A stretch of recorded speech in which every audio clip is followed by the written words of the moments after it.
3 महीने हो चुके हैं सरकार का गठन किए हुए।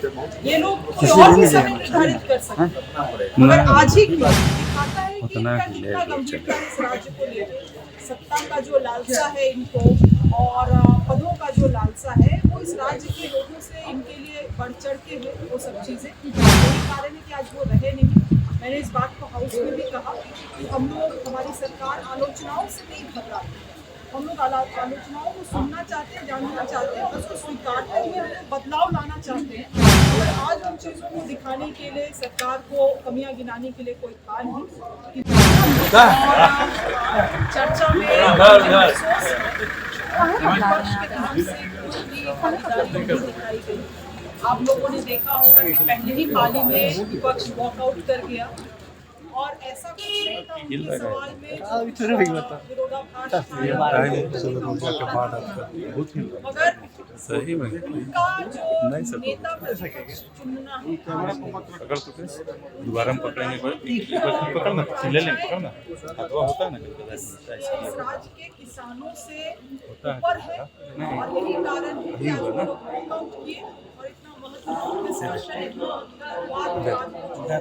वो लोग यहाँ पे पार्टी कार्यालय में मीटिंग कर रहे हैं, नेता प्रतिपक्ष चुन रहे हैं। 3 महीने हो चुके हैं सरकार का गठन किए हुए। ये लोग कोई और भी समय निर्धारित कर सकते हैं, मगर आज ही ये दिखाता है कि इनका कितना गंभीरता है इस राज्य को लेकर।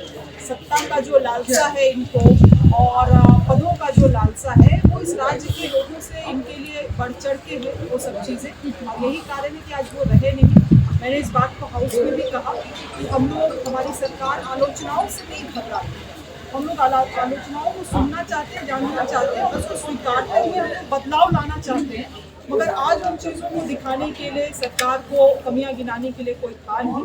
किंतु माननीय सदस्य ने जो बातों को रखा उसको भी गंभीरतापूर्वक उनके सुझाव को हम लोगों ने स्वीकारा है और निश्चित रूप से आने वाले समय में हमारी विभाग, हमारी सरकार किसानों के लिए बेहतर करने के लिए संकल्पित है। विशेष रूप से अगर देखा जाए कृषि पशुपालन सहकारिता विभाग में 3 चीज़ें बहुत अहम रहने वाली है। मैंने इस बात को बजट में भी कहा है कि जो आप देखेंगे एनुअल ग्रोथ हुआ है वो मत्स्य पालन और पशुपालन में सबसे अधिक हुआ है।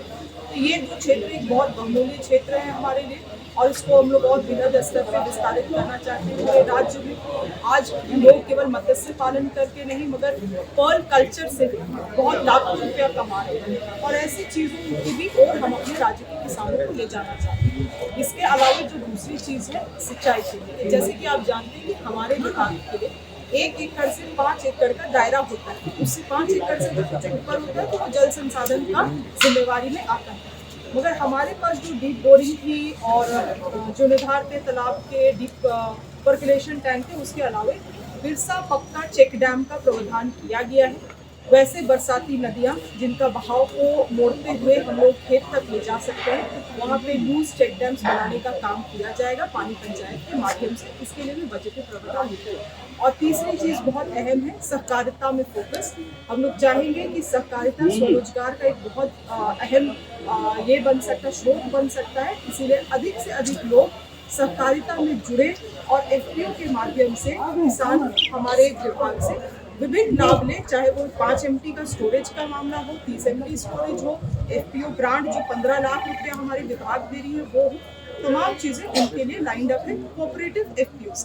शिल्पी जी, आज बीजेपी के विधायक वॉकआउट कर गए और वही मुद्दा था कि मैया को 2500 रुपये लेकिन विकलांग को 1000 रुपया। ये कहाँ का सम्मान है?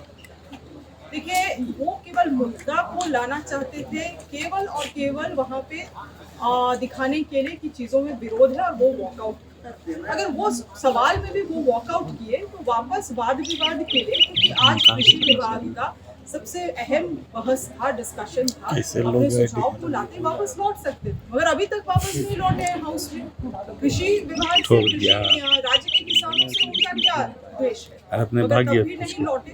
ये केवल दिखाता है कि ये अपना उल्लू सीधा करने के लिए केवल इस राज्य में अपने महत्वाकांक्षाओं को केवल ये मानते हैं। बाकी राज्य की क्या आवश्यकताएं हैं, राज्य की क्या चिंताएं हैं, उसमें इनका कोई भी इच्छा या इनका कोई ओपिनियन नहीं है।